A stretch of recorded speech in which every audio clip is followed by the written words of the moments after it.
Ahoy, Nakama, and welcome aboard, or walk the plank. We're your co-captains, Adam and Ed, and this is the Void Century Podcast. Your weekly deep dive into One Piece lore, lost treasures, and the wildest fan theories from the Grand Line to the Void Century. From ancient secrets to Yonko chaos and fresh chapter breakdowns, if you're chasing Laugh Tale, you're in the right crew. Yarg! Hit subscribe and let's set sail. Hello, and welcome back to the Void Century Podcast. Here today to bring you episode 46, chapter 1166 of One Piece, entitled New Tales. Cover story, not really too interesting. Of note, everybody's sitting around eating sweet potatoes with some tanuki and some foxes. But let's get into this. We actually get back to God Valley. We see that Rox is no longer transformed. He's no longer demonic. His fangs are gone. He's got a smaller body. It seems like Imu's influence over him is gone whatsoever. I don't know if this is like confirmation that maybe a shockwave or a release of Haki so powerful can actually knock somebody out of this flipped or like this demonic state. That's really the only thing that we saw that would separate last chapter from this chapter. Ed, what do you think? Yeah, I'm not sure, honestly. Like, it either it could either be like you said that they like that large burst of Haki attack knocked the control out of him, or it could be that Imu just decided, hey, I'm over it, like you're no use to me anymore, like I just want to cut my losses and let you die and go, because like he's still against the Davy clan, so it makes sense that he wouldn't want a Davy clan member to survive.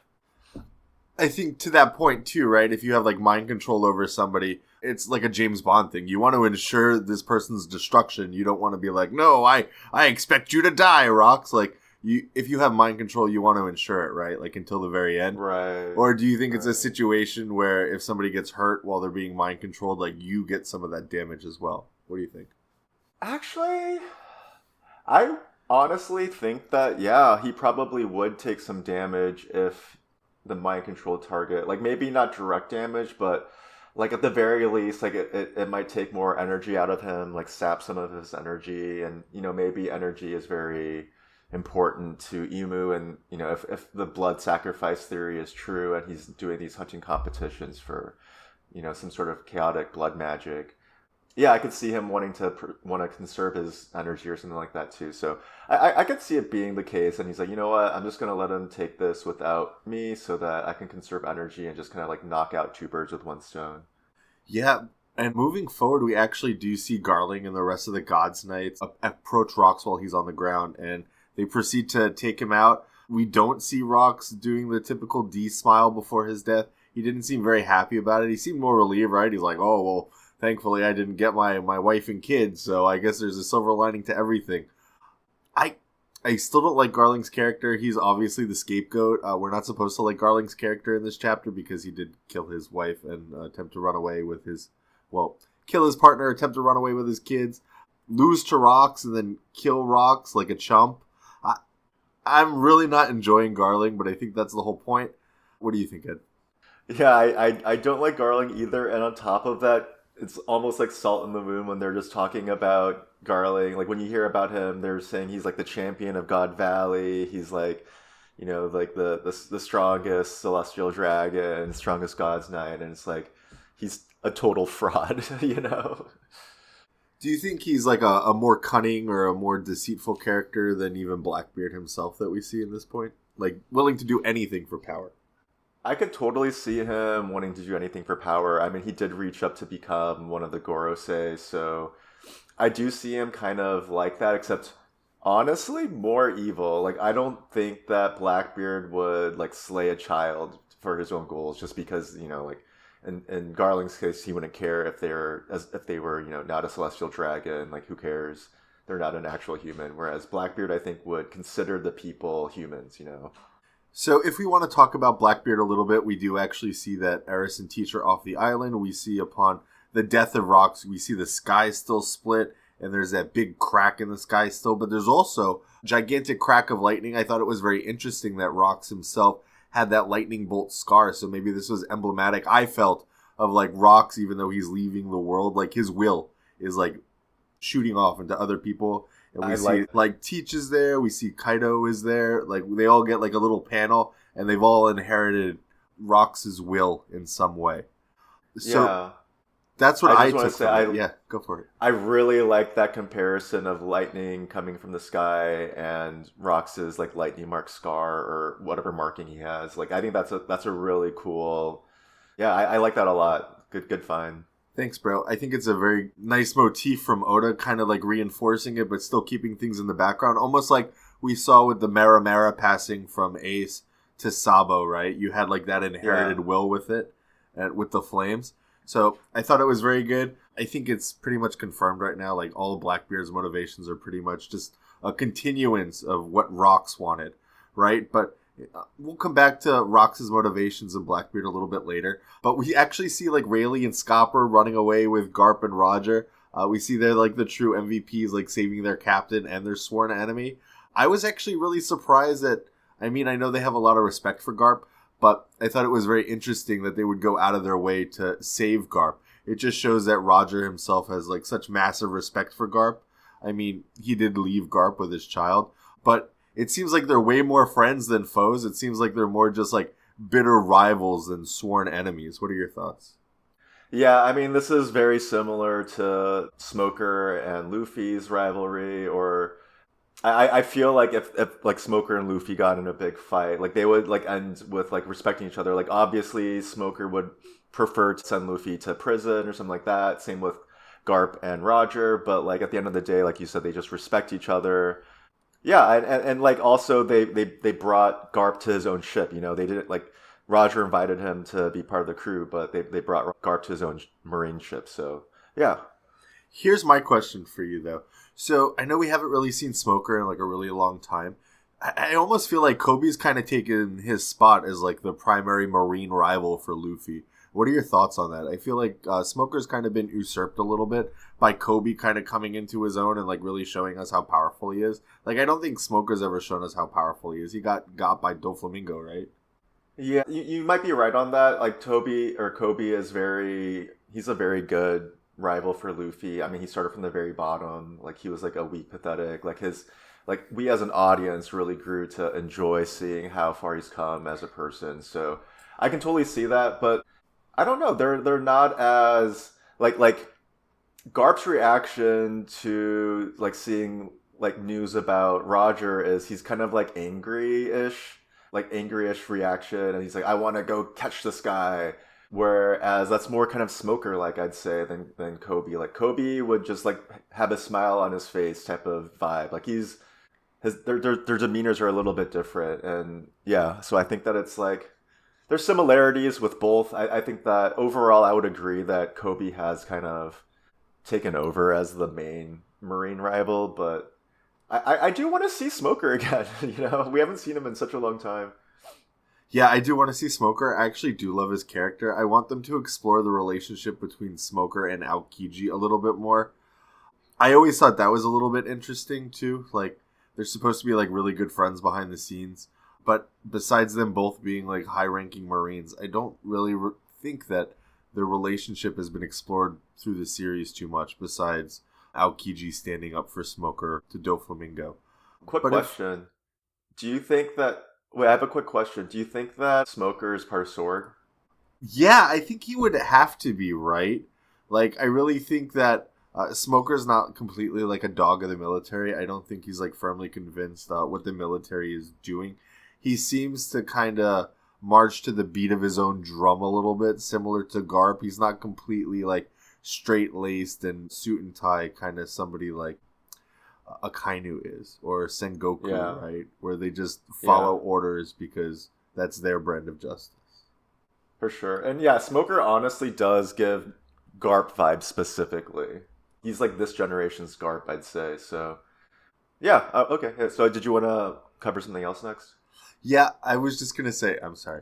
I think Smoker, like, who do you think is stronger? Do you think Smoker or Kobe is stronger? I think Kobe's stronger at this point.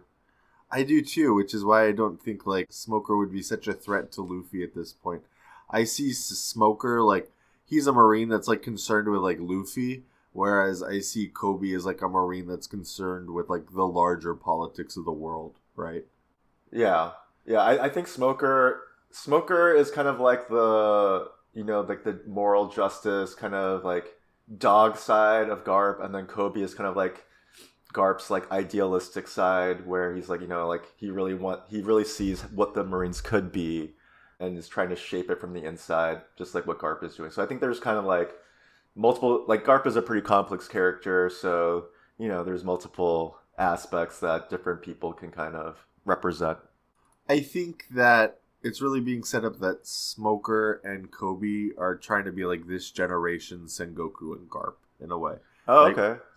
Like you have one that's kind of like level-headed, but like trying to climb the ranks, and you have the other one that's like completely nuts and just wants to fight all the time. Then Koby would be more the Sengoku, and Garp would be, or Smoker be Garp. I think so. Koby seems to be more of like a pushover in terms of temperament than somebody like Smoker does. Like I've never seen besides stopping the war, I've never seen Koby like really scream and yell, but that's like a real big trope of smokers, right? Like always angry. Right. Yeah, exactly. Cool. I really like that we delved into that randomly. Yeah. Okay, so moving forward, we actually see the island of God Valley. We don't see it. We hear that it collapses, right? So we hear that the island collapses. It's enshrouded by fog.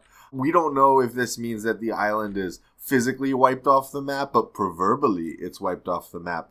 We also saw there was a scene. There was a little confusion. The Marine, with the translation originally, the Marines were ordered to fire their cannons.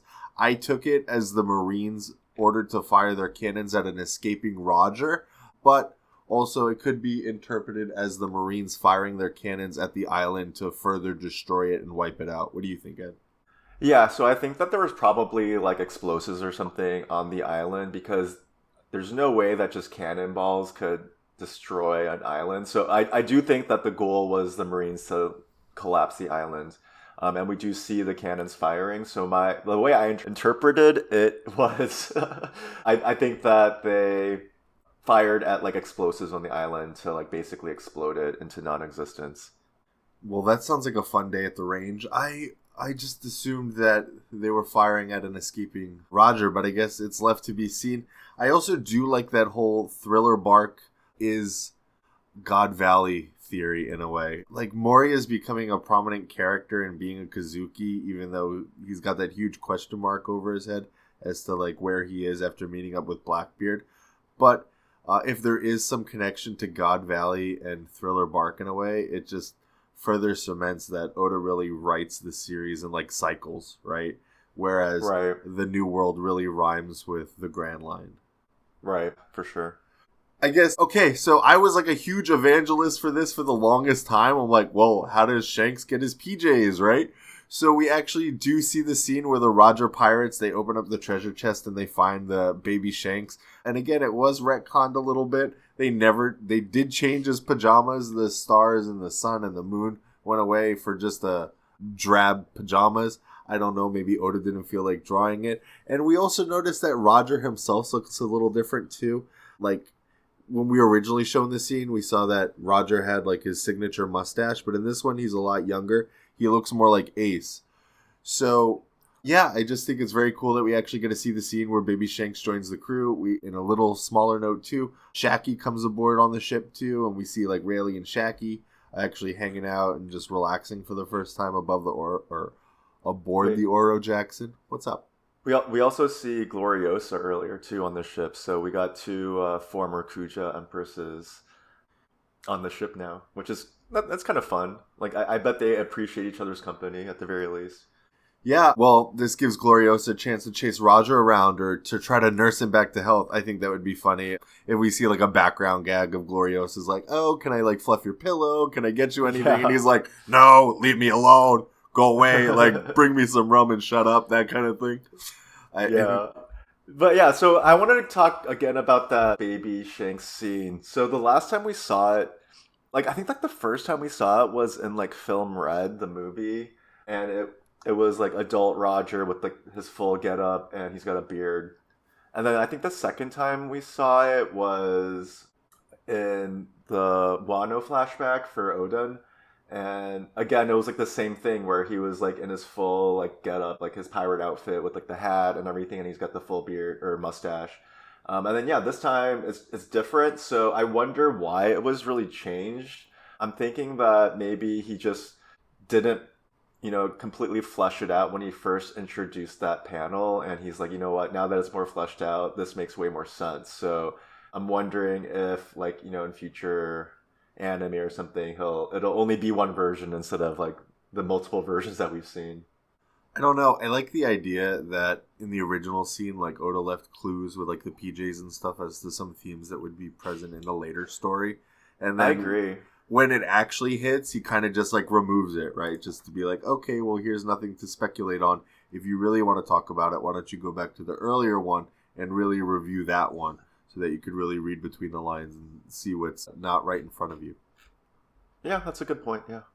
So I just thought that was really cool that we actually get to see the scene finally fleshed out. And we also actually get to see, this is where Garp gains his title as the hero of the Marines, right? We learned that the news stories start spreading via News Coup and the World Economic Forum journal that Morgan's actually put out some world government-sponsored propaganda, right? To state that Garp himself was the one that defeated Rox. Yeah, and Garp is not happy. He's like tearing up the newspaper. He's like, who's this Morgan's guy? Like, I want to beat him up type of vibe. And then like Sengoku's trying to, make him like less mad. But anyway, we do get a really cool dialogue between Garp and Sengoku. And this kind of touches on that thing we were talking about earlier with like potentially Koby and Smoker. But yeah, it seems like they kind of have a conversation, and effectively Sengoku's like, yeah, I agree, the situation sucks, but like, what do you think you're going to do from like being only a vice admiral? Like, we got to go to the top and like fix it in like a higher leadership role. And Garp's responds basically saying that he'll just be the dog and kind of still like there's still important things that need to be done at his position, so he's going to stay there and kind of try to change things from where he's at as well. Yeah, so do you have any thoughts on this exchange? Like, it's clear that they're friends. Like, do you think that Sengoku's part of Sword, potentially? Do you, any thoughts? I love what this does for the character development. We know that Garp is a D, and so he has the motivations to take down the world government. Sengoku himself, we don't know, right? Sengoku's still a big question mark. I always thought it was very interesting that Garp happens to be friends with, like, the fleet admiral, right? Like, somebody who's so high up in the Marines, and, you carry around this cracker-eating guy that just talks nonsense and, causes chaos all the time. So I always thought that was really interesting. But, we thought that they were always friends from back in the day because, they joined the Marines around the same time. They climbed through the ranks. I always thought it was very interesting that Sengoku had, like, a higher rank, and he really sought out to be closer to the inner circle of the world government in that way. Like, we know that Sengoku himself, like, knows who the Gorosei are. Do you think he knows who or what Imu is? Like, you think he's seen Imu before? I think by this point, he might know. I don't know if necessarily seen, but he might know of Imu just because Garp probably told him all about that fight with Saturn and, like, how Saturn transforms and, like, that figure on top of Saturn. So maybe by present day, I would imagine Sengoku like put the pieces together that there's someone else on top, literally on top of the Gorosei. So I think that their relationship is very interesting. I think right now Sengoku being like a general inspector or special inspector, whatever his specific title is, I think it's very interesting that right now all he does is like travel the world and like coach future Marines, right? I think if he was like a member of Sword, it would allow him the flexibility to really maintain things in the underground while still being a part of the Marines simply because he's moving around and doing so much at all times, right? Plus, being a former fleet admiral, he would also be well acquainted with things like the Cipher Pole and know their movements, right? I'm sure he still gets some information about that. But he also knows about like the secret covert communication networks across the Marines and the rest of the world. So, yeah. He's probably got like a covert Den Mushi in his pocket or in his possession somewhere in which he could speak to Sword or even just seedier elements within the world government like the CP or possibly other special operations or intelligence groups. Yeah, that wouldn't surprise me at all. That makes, honestly, a lot of sense. I do want to bring up real quick, there was another panel, and it shows Garp and Sengoku fighting, like sparring a little bit, and like Sengoku was holding his own. Like Garp, sure, he's like recovering from injury, but this leads me to believe that at least in this point in time, they were pretty equivalent in terms of like fighting capabilities because they both kind of have like an even amount of like bumps and bruises from that like little spar. So that's kind of cool to think about that Sengoku is actually Garp level of a fighter and a potential future ally for the Straw Hats during like the final battle. I think you would have to be, right? Like to be able to be one of the people who chased Roger around and Rocks and the rest of the big name pirates. You would have to be able to hold your own, especially to be able to just watch Garp's back, right? If Garp's is True. like the primary like military force, but to be able to protect him from like all the fodder and stuff, you'd still have to be able to hold your own. Yeah, which leads me to believe that, he's probably admiral or maybe above admiral level in strength. Because, like, Garp, absolutely, like, minimum, he's admiral level. Like, I wouldn't be surprised if he could beat Aokiji or Aikuna. How do you say his name again? Akainu? Akainu, yeah. So, do you think we're ever going to see Kong fight? Kong has also been this enigmatic figure we've seen forever. I would love to see him fight, and I think that he would be probably just because he's so past his prime. Like he probably wouldn't be as strong as Garp or Sengoku, but I would love to see him fight, and he would be a powerhouse for sure. For sure, he would be. So here's what I think. I think something's going to happen, and we're going to see like how treacherous the world government actually is. And I think they're going to take out Kong and before we ever actually get to see him do anything of note. Oh, no. I think we're only ever going to see him like power up in like Flashback, right? Like some crazy event had to have happened in the past, and he's going to go like, Super Saiyan. But no, I think that they'll let him like have like a moment to shine and have like a really cool battle and like show off like his moves, and then if he does have to die, that he'll at least show off his moves first. I don't think that they'll just let him go too easily because he's a badass, like people want to see that. I mean, he is a badass, but we're almost to chapter 1200 and we've just seen him like sit around and go, like we don't really know too much about like what he does. That's fair. But going forward, we actually do get a flashback with, like, Rox and Loki, and they're talking, and, Loki's like, Rox, let me join your crew. I think you're the coolest. And Rox basically tells Loki that he wants to be king. He doesn't think he's Nika. They don't share the same dream, which is, I thought, very interesting. The Giants themselves are obsessed with Nika and, like, the sun and the Liberator. And I guess every strong D that smiles and wants to create chaos, I guess they identify as a potential Nika candidate. But Rock states flat out, hey, I'm not like Nika. I'm not affiliated with him in any way. Like, I'm a Davy. I don't want to liberate the world. I want to rule over it. Which is very interesting because we know previously that Davy D. Jones was said to be a king, right? So do you think the motivations of Davy himself is to be like king of the world, king of like everything? Does he want to be Eam? What does a world under Davy D. Jones or the Davy clan look like, Ed? Do you think we know enough to assume or speculate on that? Yeah, so I'm thinking that either, he was already the king and the world used to be ruled by him, and then Imu dethroned him, or, they were like Imu and the original Davy were friends and they overthrew the previous king, and Davy wanted to be a king and then Imu just stole it from him. So it's like one of those two things. I'm not sure exactly what I think is going to be the case, but like right now I'm leaning towards the latter, where he never really ended up being like ruling for too long if he was king, just because when we did see Rox, like the way that he goes about, conquering or recruiting is he just fights them and beats them into submission. So I mean, like that would kind of like show the type, and that's called the Davy backfight. But that would just kind of show like how the Davy progenitor, the original Davy, would think and kind of rule by. So it seems like he would have been like someone who ruled by force. Like he wouldn't necessarily be like evil or mean. He would just, expect subordinates, and that's about it. I mean, that seems to be a very kingly thing to do is to be like, you got to be strong to keep the pawns in line, right? Unless you have some kind of citadel or fortress or some military might, you're never going to be able to keep a country or large groups of people together, I guess. You have to be able to protect them, but also to be able to police them, right? In my headcanon, I still think that Davy himself was like the king of the humans in the ancient kingdom.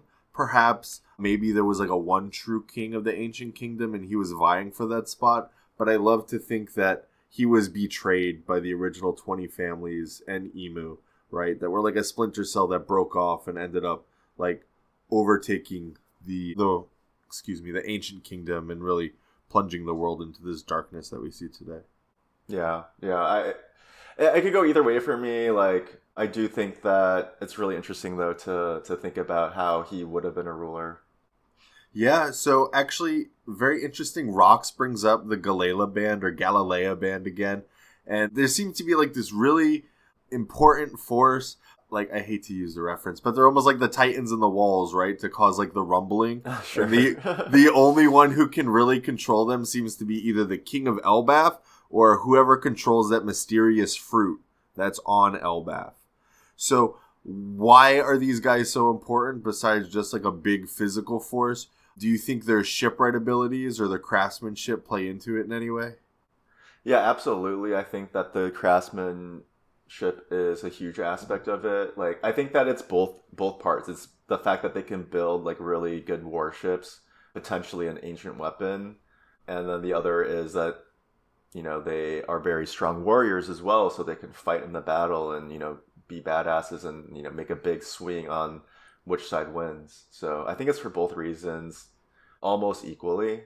But yeah, if they can build like the Noah or what was the ancient weapon that they had Pluton for? Yeah, if they could build Pluton, like that's huge, right? Oh, huge! I see your giant pun there, Ed. So what if I told you that we've already seen the Galleila Band in this story? They're actually like the giants trapped in the ice that we've seen previously. Yeah, I'm pretty sure the giants that we've seen on Punk Hazard are actually the Galleila Band, and it also makes sense that they would be under the world government control to do like experiments to figure out how they can reproduce these ancient giants. Like, I don't know why, but it really seems like everything in the story is pointing to like the Galleila Band or ancient giants to be like the key to the final war in some way. I know we've talked about it previously, but I haven't reasoned it out yet as to why the giants could be so important besides just being a massive physical force. Pun totally intended. Sure. Yeah, I like that whole Punk Hazard thing. I agree with you. I think that that's very likely that that's where the Galleila, band is actually at. So, or whatever they're called. Are they a band? Are they a group? Who knows? But yeah, I think it's very, very likely that the ice giants we saw, the frozen giants we saw in Punk Hazard are them. So yeah, everything you said makes sense about the world government being interested in them as well. So I'll end this section with one question and speculation for you. So if they're so important, right, to the final battle, and you need Harold to control them, why can't Emu just flip them? There's got to be a reason why Emu can't just control them with his mind control powers. Maybe because they're frozen right now, and that's why. Like, maybe he will be able to flip them once they're unfrozen. He just never had the opportunity to flip them, earlier before they got frozen. So who do you think froze them then? Like, there had to have been like this massive force that they met in which I think it was the original owner of like I think it's the ice fruit, the chill fruit, Aokiji's fruit. Right? So they met up with the progenitor. Yeah, he froze them. I also thought it was very interesting, like, Ors died due to cold, right? Like, Ors got so cold he died. So I think it's very interesting that the Galleila Band, which is also like a band of giant ancient giants, right? They're also stuck in like frozen stasis. So I feel almost like, at least with Ors, I feel like Oda telegraphed this a little bit. Like, you could say it was retconning or whatever. But there's some kind of relationship with the giants, or at least ancient giants, and cold, freezing temperatures. But if we want to talk about interesting ancient giants, Harold, we get to see him. He is like overcome with grief and guilt. This poor guy, like, no wonder why he's aging terribly. Like, it's like, hey, humans, By the way, I really want you to trust me and to like understand that giants are like really cool and stuff, and we would never hurt you. But I'll show you how much I enjoy justice by literally beating this guy into a bloody pulp in the middle of your town square from stealing like giant bread from you guys. Like, take that. Like, that's crazy. Yeah. I mean, he's just overcome with guilt. It's like literally swallowing him alive at this point. I mean, the guilt is mostly from the fact that he realizes that he probably should have helped his friend Rox and agreed with him. And, you know, he just had his eyes set so much on, you know, saving his people and becoming part of, like, the world coalition, the government coalition, that, like, he was blind to everything else. And, you know, the cost was losing his best friend, fighting against his best friend to stop him from his dreams, and not realizing that their two dreams could have, you know, overlapped and been shared instead of fighting against each other like that. I just actually had a really good thought while you were saying that, but we'll save it for a little bit later. I think it's crazy. He's just sitting there like pummeling this guy into like a bloody pulp. Like, it's just, he's realizing that his dream has been slipping away. The point is, right, he can only achieve his dream if the world government wants to play ball and they really want to be like altruistic and pragmatic about the whole thing and really like let bygones be bygones, right? But we know the world government always argues in bad faith. They're never going to play ball with Harold. He doesn't know that. And I think once he understands that, we're going to see him just completely snap. And I think we do see the ramifications of that when we see Luke. I almost said Luffy. When we see him get got in the throne room. So I think that we already kind of do see him snap, just because after this moment of him beating up the other giant in front of like all these humans, there's a headline that says "Giant King loses it." So I didn't notice that. Good catch. Yeah, so I think that like he has officially snapped. Honestly. Yeah, I think he has snapped, and a little bit later we could discuss exactly how much he's snapped a bit. I agree, but just a little segue here. So we actually get like a really good conversation between Dragon and Garp, and by really good conversation I mean it was like 5 whole words. But I just wanted to bring attention. This is the first time we actually see them like interact face to face in the entire story. Like 1,200 chapters in, like these two crazy, important, and popular characters. This is the first time we really see them interact face to face. The only other time we saw like a Den Mushi call where it was like, "Oh, you saw your son," and it's like, "Yeah, I saw him." Click. It's nuts. So It's pretty much like, "Hey, you got yourself captured." It's like, "How much did you know?" And it's like, "Here's a key. Do whatever you need to do." Like, what was that about? Yeah, first I want to just really quickly bring up the fact that it looks like Dragon didn't get far with his mutiny, so he kind of took over a ship and was trying to rescue like different people to safety, and eventually, I'm guessing a different marine ship captured their ship and like overthrew him and sent them to jail. So he's in that prison cell, and yeah, I forgot what your question was. Sorry. Oh no, it's okay. My question was just like, what did you think about the dialogue between Garp and Dragon themselves? It was only like 5 or 6 just words. And I think that it's just more so that Garp is like, you know, like, I saw it too, son. Like, I totally understand where you're coming from. And then, you know, Dragon's saying he despises Garp. And Garp just is saying okay to that as well. It's just more of him kind of like saying, like, hiding the fact that he's doing something from the inside, and like he can't really even speak about it to his son, you know. So it's kind of like there's nothing else I can really say to this. Yeah, well, Dragon's still pretty young, right? If I remember correctly, he's still a teenager. So I'm just gonna say he's still in his rebellion phase. Sure. But yeah, like, it makes sense why we don't see them talking too much, because I wouldn't be surprised if Dragon still doesn't like his father that much. Maybe he doesn't despise him as much as he did, you know, at this point, but just because of the fact that Garp ends up raising Luffy. But yeah, like they probably don't have the best relationship. yeah, so Garp just has to be like redeemed by like a whole bunch of people. But at this point, like not only the fan base, but like everybody else in the story, it seems that Garp's really become like the scapegoat lately, just because he's really just sat by idly and let people do like really scummy things. And even though he punched Emu and, you know, fought against Rocks, like he's still like sat by idly like all this time. Like we need to know like what happened over like these past 20 years to really evaluate exactly like what his character is.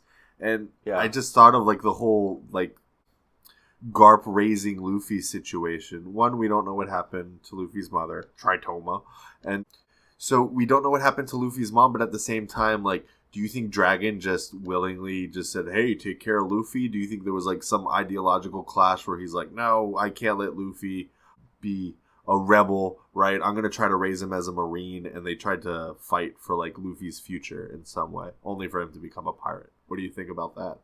I think the way how I see it is I think that most likely Dragon was okay with Garp raising Luffy because he was raised by Garp, and he probably knew that Garp wouldn't force Luffy to join the Marines if Luffy didn't want to.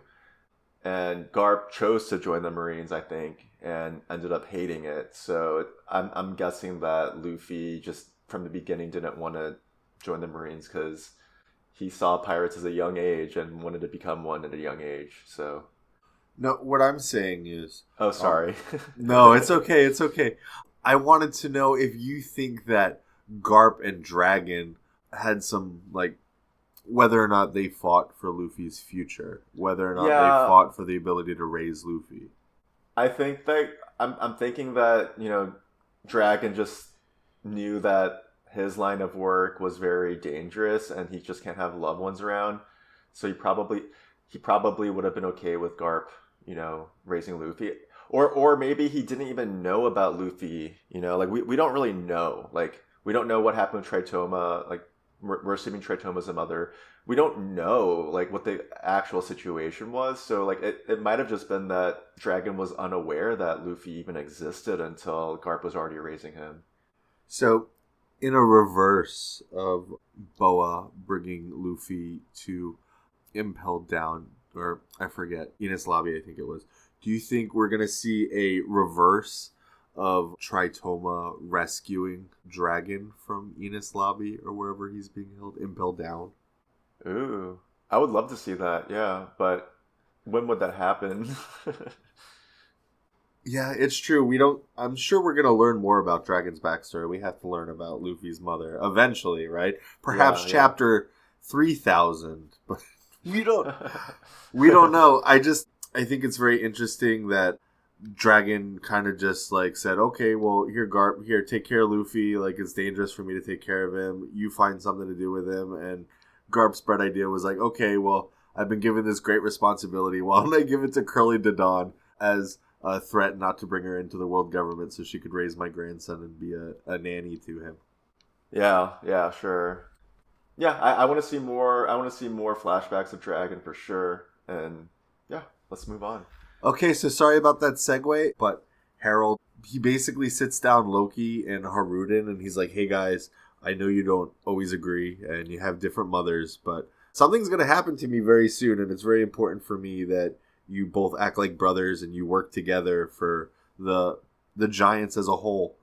And but he also like tells Elder Jarul that he doesn't care about appearances anymore, and he wants to claim Hasruden as like an official like son of his instead of just like a bastard.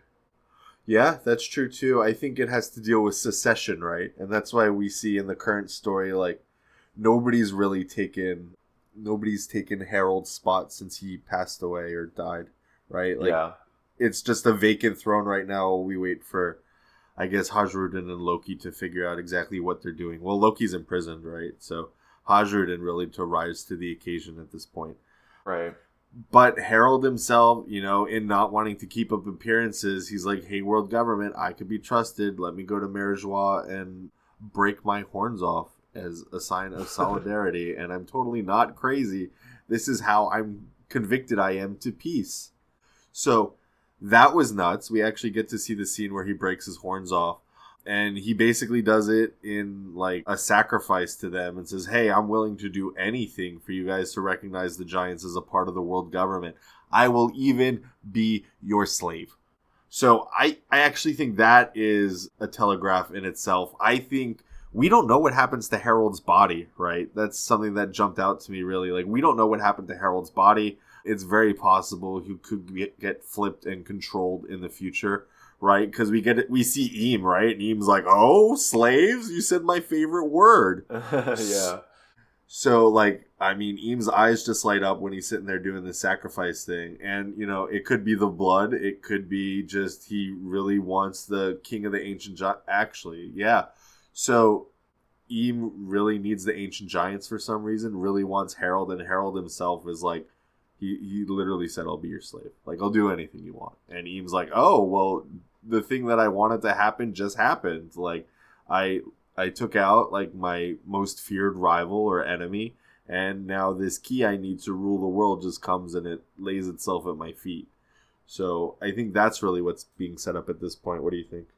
Yeah, I think that that's true. I think that Imu will most likely accept this offer, and this might actually explain why his attendants, like, ended up killing him in that scene we saw earlier, like, in the very beginning of this flashback.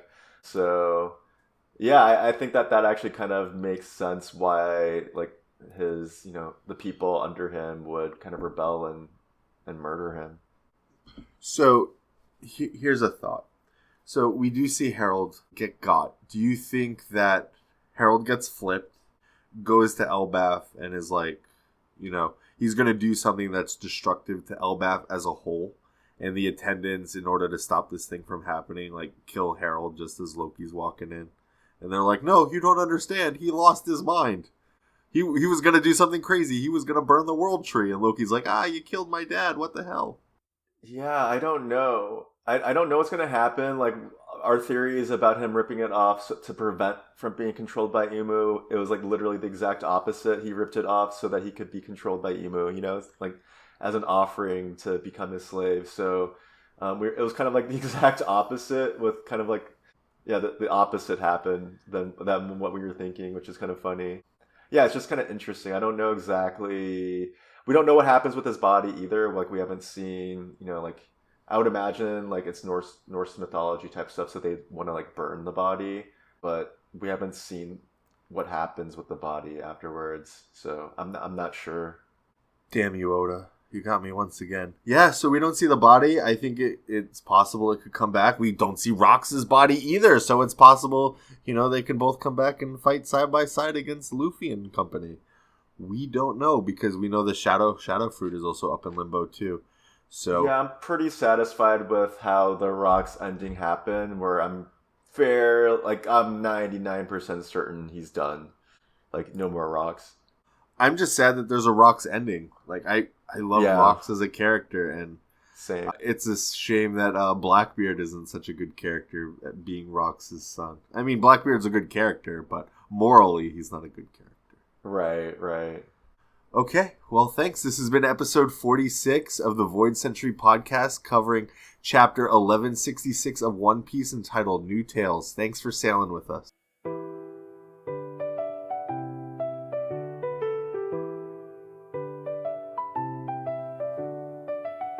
That's it for this voyage of the Void Century podcast. Listen on Spotify, Apple Podcasts, YouTube, or wherever you sail for One Piece content. Catch our bite-sized theories and lore on TikTok and Instagram Reels. Until next time, whether you're seeking the poneglyphs or unraveling the history behind the Will of the D, listen to the voice of all things, and we'll see you on our next voyage.